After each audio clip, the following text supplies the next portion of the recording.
दोस्तों, कहानियां हमारी जिंदगी में एक दर्पण की तरह होती हैं। कभी कभी हमें कुछ ऐसा सिखा जाती है जो शायद पूरी जिंदगी के अनुभवों में हम नहीं सीख पाते। इसलिए हम आपके लिए ऐसी ही कुछ नई कहानियां लेकर आते रहते हैं।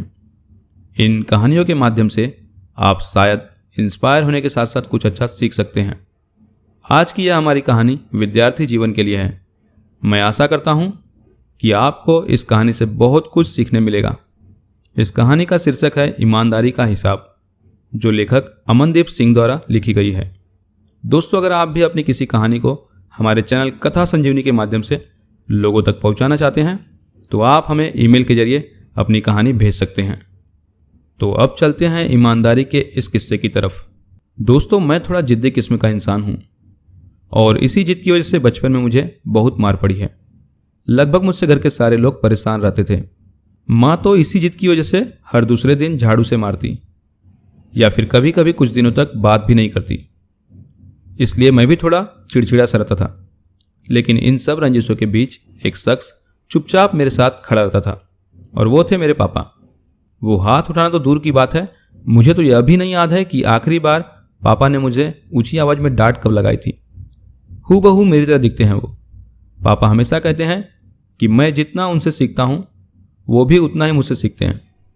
बाप बेटे के रिश्ते से पहले हमारे बीच दोस्ती जैसा रिश्ता है।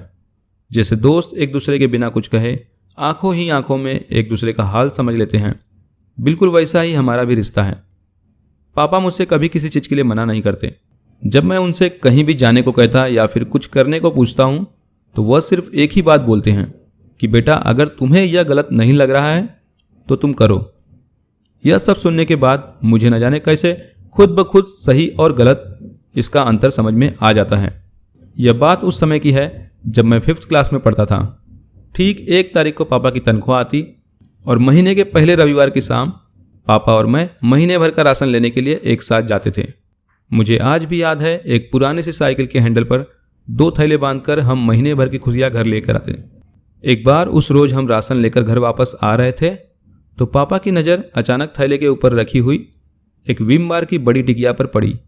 पापा ने मुझे रुकने के लिए कहा और हिसाब वाला पर्चा मांगा। उन्होंने कुछ देर हिसाब वाले पर्चे में जांच पड़ताल की और बोले, यार, इसने तो छोटी टिकिया के दाम जोड़कर हमें बड़ी टिकिया थमा दी।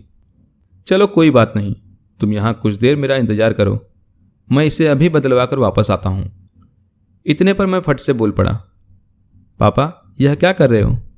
अब रहने भी दो, आप कहाँ इतनी दूर फिर से वापस जाओगे?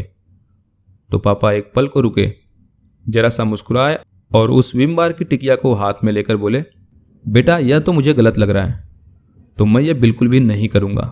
पापा वापस दुकानदार के पास चले गए। मैं कुछ देर वहाँ उनका इंतजार करता रहा। कुछ 10 से 15 मिनटों बाद पापा वह बड़ी साबुन की टिकिया को बदलवा कर एक छोटी सी टिकिया लेकर वापस आए और हम घर की ओर चलने लगे। रास्ते में पापा ने एक हाथ से साइकिल को संभाला और दूसरा हाथ मेरे कंधे पर रखते हुए बोले, बेटा, ईमानदारी किसी और से नहीं की जाती, ईमानदारी खुद से होती है। ईमानदारी हर उस चीज़ में होनी चाहिए जिसे तुम दिल से करते हो। तब जाकर यह बात समझ में आया कि ईमानदारी सिर्फ पैसों की मोहताज नहीं होती।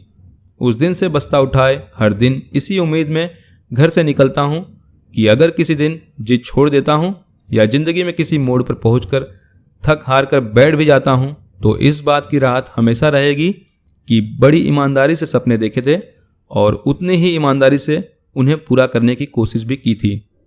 क्योंकि यह जो ईमानदारी है वो पापा की उस वापस लाई हुई साबुन की छोटी टिकिया की तरह है जो गलत नहीं है। दोस्तों, सपनों के लिए जोश, जज्बा, जुनून, हौसला, हिम्मत, यह सब बहुत ज़रूरी है। जब तक आप इन सबको पूरी ईमानदारी से नहीं निभाते तब तक कुछ भी मुकम्मल नहीं होने वाला है। इसलिए ईमानदार बनो, सबसे नहीं, अपने आप से और खुद से। बस इतनी सी थी ये कहानी। दोस्तों, इस कहानी से आपने क्या सीखा कमेंट करके जरूर बताएं और कहानी अच्छी लगी हो तो वीडियो को लाइक और चैनल को सब्सक्राइब करना ना भूलें। मिलते हैं ऐसी ही किसी बेहतरीन कहानी के साथ। तब तक के लिए आप सभी का धन्यवाद।